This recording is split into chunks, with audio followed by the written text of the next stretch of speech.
footwork sequence is the first part of a series that I'll be releasing on how to put together a full body class flow using the Reformer. So stay tuned for those future videos, hit that subscribe button and that bell to be notified of when those videos release, and let's start moving with footwork on the Reformer. We're gonna get started on the Reformer. I have 3 springs set on my machine. So just choose what's appropriate for your body and make sure you're not pressing too heavy into the shoulder blocks. If you do feel too much pressure there, you might want to lighten your spring a little bit. So let's go ahead and lay down. So come to the front of your Reformer, you can hold onto the foot bar and just slowly roll yourself down to the machine, allowing your head to come onto the headrest. So from here, I'm going to take my feet into the number 11. We're going to come into a parallel position on our heels. I'm going to take my arms down to my side and then I'm going to press the foot bar away and then I'm going to bring it back in. So press that foot bar out and resist it in. So as we're moving here, just focus on that breath. Maybe you could take a deep inhale as you press out and as you come back in, and then exhale out, exhale back in. Continue with that breath pattern. We're going to get those legs fully to straight before you come back into your nice deep squat position. Let's do 2 more. And then after this next one, we're going to come back in. We're going to stay on those heels. We're going to move into a wide external stance. So it's kind of like your sumo squat. I'm putting my toes towards the sides of the room.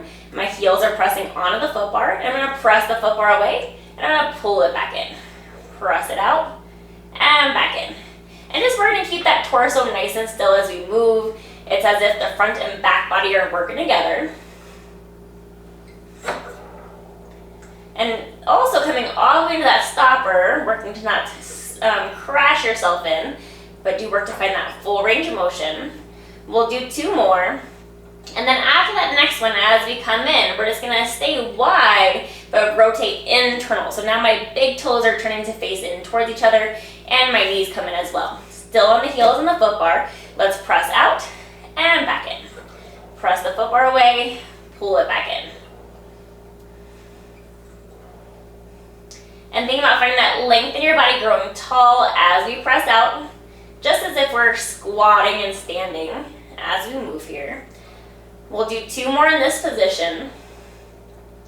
And then as you come back in, let's rotate back to external, so face the toes towards the side of the room, and then we're going to lower onto the ball of the foot. So kind of more towards the bottom of the foot, still in our wide external stance. We're going to press out, this time hold out, sink your heels under the foot bar, lift them back up, and then bend back in. So just adding a calf raise now that we're onto the ball of the foot. So pressing the legs to straight, sink the heels under, finding that nice deep calf stretch, lift the heels up high, and then bend to pull back in.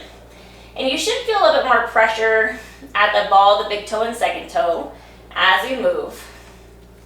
And remember to stay present with that breath, so find that deeper inhale and that full exhale. We'll do 2 more in this position. And then after our next one, as we come back in, we're going to move into your Pilates first. So kind of a V-shaped pizza slice position of the feet. We're going to bring our heels together, toes apart, and I'm going to come into the center of my foot, so at the arches. From here, I'm going to press out and then resist it back in. And so as I bend in, my knees open to maybe the frame of my hips are slightly wider, and then I feel my inner thighs come together as much as they can as you press out.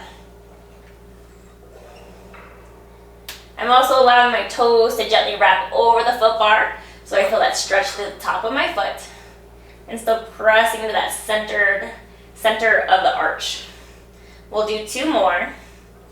And then as we come back in, let's rotate into parallel on the ball of the foot, sometimes referred to as a toe, but it's more into the ball of the foot, number 11 shape. And we'll press the foot bar away and bring it back in. So squatting and standing. And the heels are just slightly lifted. Work to not lift so high to where you roll out on the ankle. So with that nice stable position, almost as if your heels are still in contact with the floor as you press out. We'll do 2 more. And then let's keep those legs straight. We're going to go into our calf raises. Let's sink the heels below the foot bar. Lift your heels up high. So drop the heels under the foot bar. Lift them back above the foot bar. And take your time as you move here, feeling that mobility at the ankle joint. We'll do 2 more. And then hold your heels lifted. Let's go to prancing. Bend one knee at a time, right then left. And just think about that evenness in your hips. That way you're not tilting from hip to hip. You're staying nice and level. It's just those legs that are moving. Let's do one more time each side. Hold one heel under. That opposite knee can stay bent. And just working to increase that calf stretch on one side. And then switch. Lift both heels up, sink them both back under, and then bend at your knees to pull back in. And we've completed our footwork.